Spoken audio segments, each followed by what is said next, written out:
देखो, हम लोगों ने बात करी है पहले कि शरीर में जो परिसंचरण का माध्यम है मनुष्यों के अंदर, वो क्या है? रक्त।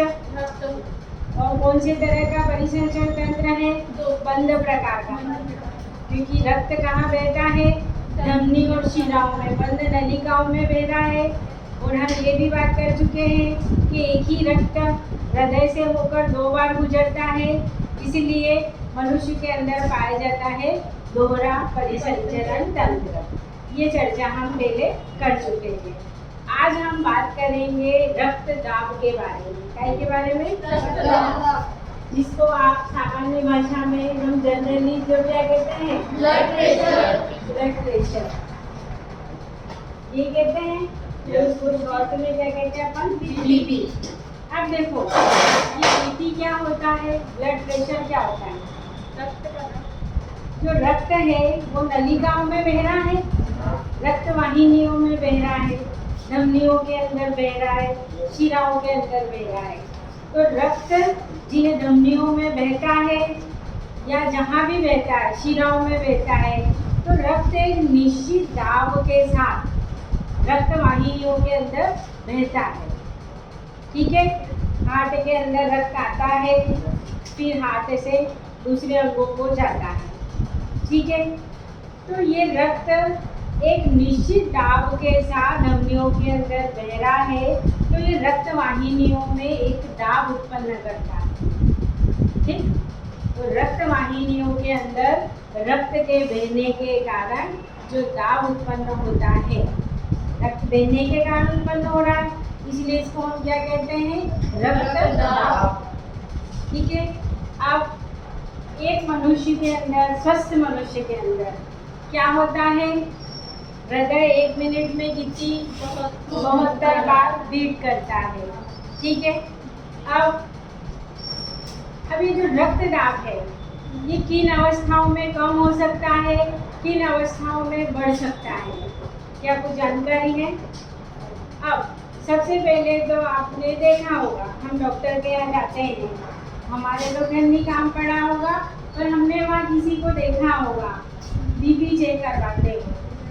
ठीक, ऐसा नहीं, आजकल बच्चों में भी बीपी की प्रॉब्लम होने लग गई है, क्योंकि दुनिया भर के तनाव सबको सब तरह के होते हैं। ठीक, पहले माना जाता था कि उम्र के बाद ही बीपी की प्रॉब्लम होती है।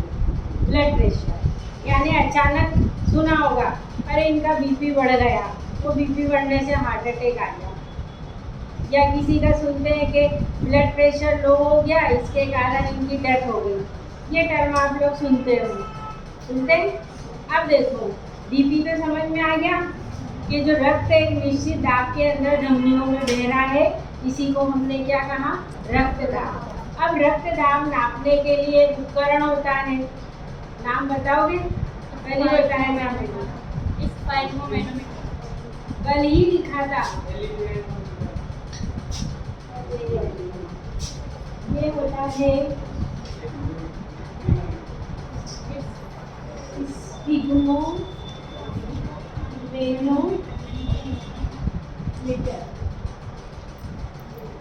स्फिग्मोमेनोमीटर के द्वारा रक्तदाब मेजर किया जाता है। वो रक्तदाब कहाँ नापते हैं? वो पट्टा कहाँ बांधते हैं? हाथ में या बाहों में बांधते हैं? इधर के इधर बाई तरफ बांधता है। ठीक है, अब यहाँ पर क्या होता है? ये इस जगह यहाँ पर कौन सी धमनी होती है? बिल्कुल, वेरी गुड। जो रक्तदाब ब्रेकियल धमनी, और उपकरण का नाम क्या है? स्फिग्मोमेनोमीटर, इसके द्वारा नापा जाता है। अब हम सामान्य स्वस्थ व्यक्ति की बात करते हैं। हार्ट सिकुड़ता है तो हार्ट का रक्त निकलकर बाहर अंगों में जाता है। हार्ट फैल रहा है, उसको हम कहते हैं शिथिलन, यानी संकुचन और शिथिलन कंटिन्यू होता रहता है। ठीक, तो संकुचन के कारण जो धमनियों में दाब उत्पन्न होता है, सिकुड़ने के कारण जो दाब उत्पन्न होता है वो संकुचन दाब, या इंग्लिश में कहते हैं उसको सिस्टोलिक प्रेशर। और सिकुड़ने के कारण दाब हमेशा अधिक होता है, और इस संकुचन दाब का जो मान है वो क्या होता है, 120 mmHg के बराबर होता है। ठीक, इसके बाद हार्ट फैल रहा है, शिथिल हो रहा है, मतलब रिलैक्सेशन की कंडीशन में, तो वो कहलाता है डायस्टोल। इंग्लिश में शिथिलन को कहते हैं डायस्टोल।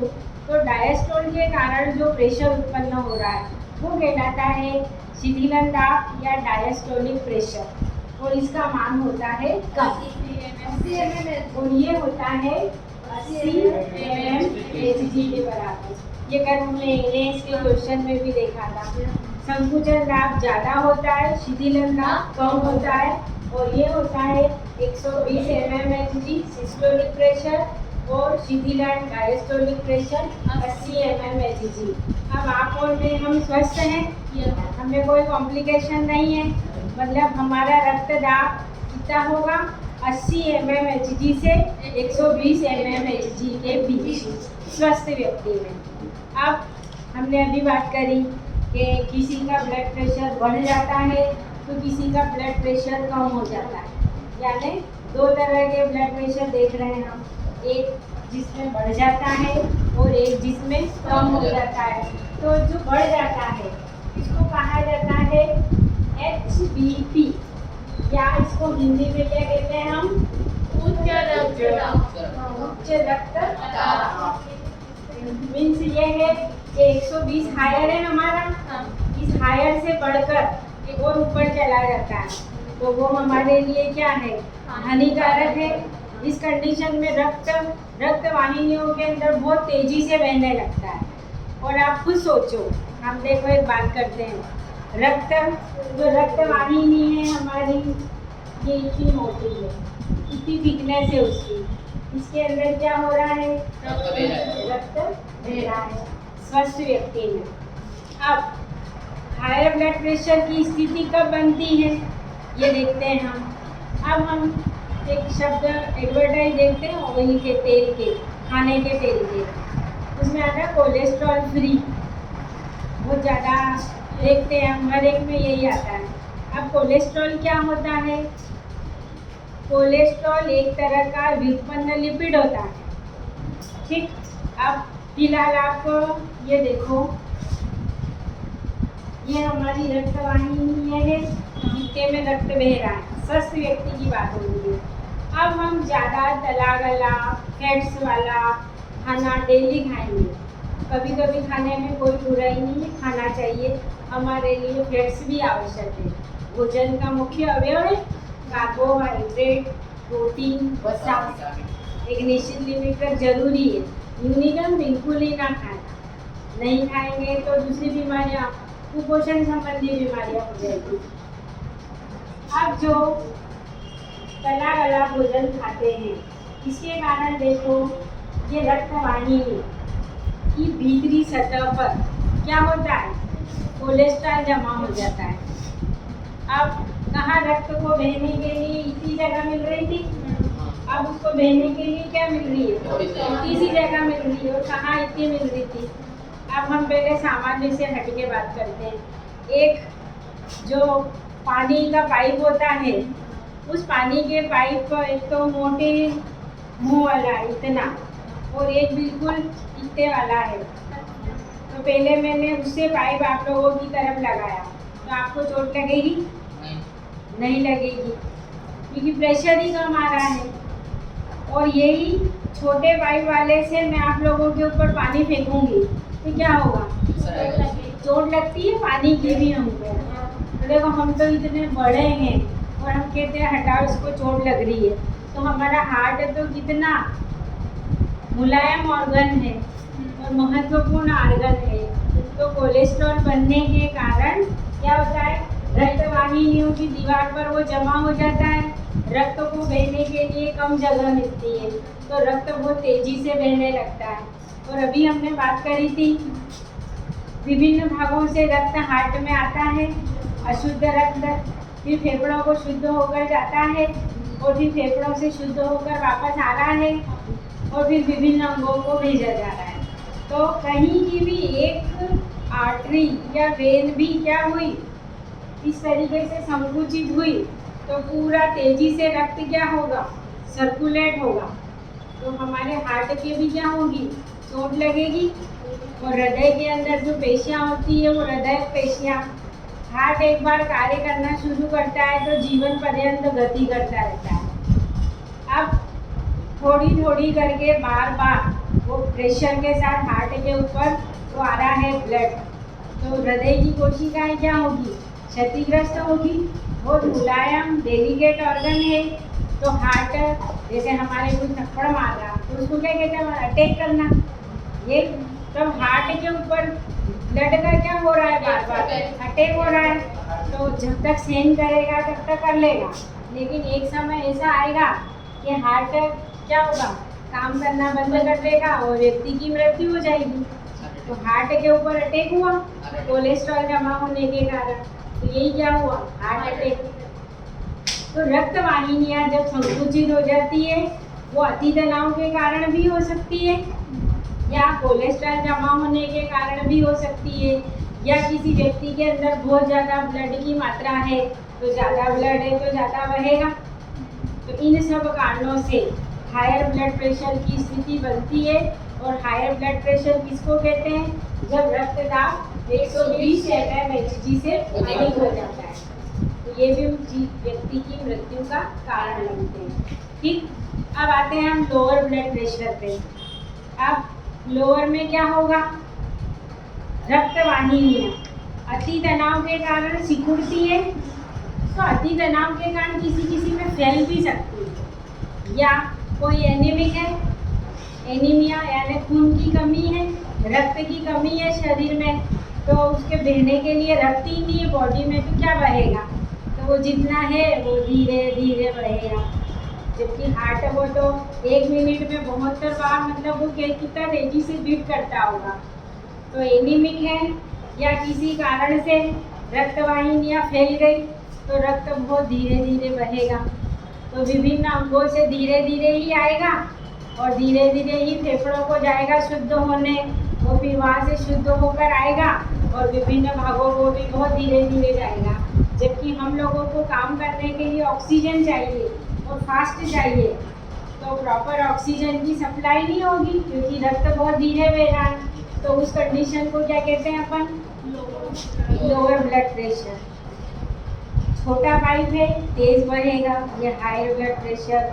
रक्त वाहिनियाँ फैल गई तो रक्त बहुत धीरे धीरे बहेगा, तो ये कंडीशन हुई लो ब्लड प्रेशर की। अब यहाँ देखो आप, लो ब्लड प्रेशर 80 mmHg से नीचे कम होगा तो वो कहलाएगा निम्न रक्तदाब या लो ब्लड प्रेशर, या एक नाम और है, हायर का एक और नाम है हाइपरटेंशन और लोअर का एक और नाम है हाइपोटेंशन। तो ये लोअर ब्लड प्रेशर हो या हायर ब्लड प्रेशर हो, दोनों ही स्थितियाँ व्यक्ति के मृत्यु का कारण बनती हैं। ठीक है, अब रक्तदाब को प्रभावित करने वाले कारक कौन कौन हो सकते हैं। सबसे पहला तो कोलेस्ट्रॉल बहुत ज़्यादा है तो ब्लड प्रेशर बढ़ जाएगा। अति तनाव या भावुकता के कारण रक्तदाब बढ़ जाता है। रक्त की कमी होने पर रक्तदाब कम हो जाता है। फिर हमने खाना खाया, खाना खाने के जस्ट बाद ब्लड प्रेशर अधिक होता है। जो ज़्यादा वर्क करते हैं, कठोर परिश्रम, उन लोगों का ब्लड प्रेशर अधिक रहता है। पहले ऐसा नहीं कि वो हानिकारक है, एक लिमिट तक रहेगा, लेकिन बहुत ज़्यादा होगा तो वो कॉम्प्लिकेशन आएंगे। और फीमेल का जो रक्तदाब है वो मेल की तुलना में थोड़ा सा कम होता है। जैसे मान लो मेल में 115 है तो फीमेल में 111-12 हो सकता है, रहेगा वो एक निश्चित में। लेकिन मेल और फीमेल की हम तुलना करें तो मेल का रक्तदाब फीमेल की तुलना में थोड़ा सा अधिक होता है। तो ये सब कारण है रक्तदाब को प्रभावित करने वाले। तो दिक्कत इसमें। अब एक और छोटी सी चीज़ जो हम बात कर लेते हैं यहाँ पर, जो हम सुनते हैं। अब हम बीमार हुए, डॉक्टर के पास गए, तो डॉक्टर क्या करता है, सबसे पहले क्या करता है, डायरेक्ट हार्ट बीट पहले तो पास में बिठाता है, फिर क्या करता है? बीपी चेक करता है। है? बीपी चेक करता है। डायरेक्ट बीपी थोड़ी चेक करता है। सबसे पहले वो क्या देखता है? नब्ज। स्टेथोस्कोप भी बाद में लगाता है। सबसे पहले तो वो बिठाते हैं और अपने हाथ की नब्ज देखते हैं ऐसे, और भी ध्यान लगाते हैं, या घड़ी की तरफ भी देखते हैं। देखा होगा? तो वो हाथ में क्या कर रहा है? जैसे स्टेथोस्कोप में तो हृदय ध्वनियाँ सुनी थी, कि उसमें सुन के हम कह देते हैं कि हार्ट ठीक तरह से काम कर रहा है कि नहीं कर रहा है। अब किसी के पास स्टेथोस्कोप नहीं है तो वो क्या करेगा? है सबके पास है, पर फिलहाल जो शुरुआती कंडीशन में कलाई में वो देखता है, क्या देखता है कलाई में? क्या कहते हैं हम वो? उसको कहते हैं हम पल्स देखता है, या उसको शुद्ध हिंदी में हम लोग क्या कहते हैं? नाड़ी। पल्स रेट या नाड़ी दर देखता है। तो जो हम स्टेथोस्कोप में सुनते हैं 1 मिनट में 72 बार, वो कि वो यहाँ पर छूकर महसूस करता है। तो जैसे रक्त वाहिनियों में बह रहा है, तो इसके कारण क्या हो रहा है? एक संकुचन की लहर उत्पन्न होती है, जो लहर साइनो ऑरिकुलर नोड से शुरू होती है। तो वो लहर पूरे हार्ट में फैलती है और उसी के कारण रक्त पूरे शरीर में आता है जाता है। तो उस संकुचन की लहर को कलाई के द्वारा महसूस किया जाता है, नापा जाता है। तो उसी को हम क्या कहते हैं? नाड़ी दर या पल्स रेट। और ये भी 1 मिनट में 72 बार होती है। वृद्ध लोगों में ये कम हो जाती है और बच्चों में बहुत ही ज़्यादा होती है, 150 बार पर मिनट तक होती है। और वृद्ध लोगों में 60 बार पर मिनट हो जाती है, और हमारे स्वस्थ वयस्कों में 72 बार पर मिनट होती है। अब हमने बीपी नापा था कैसे? ब्रेकियल धमनी से। तो यहाँ कलाई में भी तो है कुछ, आप देखो यहाँ पर ऐसा कुछ महसूस होगा, ऊपर नीचे हो रहा है कुछ। तो उस धमनी का नाम क्या है? नहीं है। ब्रेकियल धमनी से हमने बीपी नापा था। अब जो रिस्ट में है, कलाई में है, इसलिए हम इसका नाम क्या है?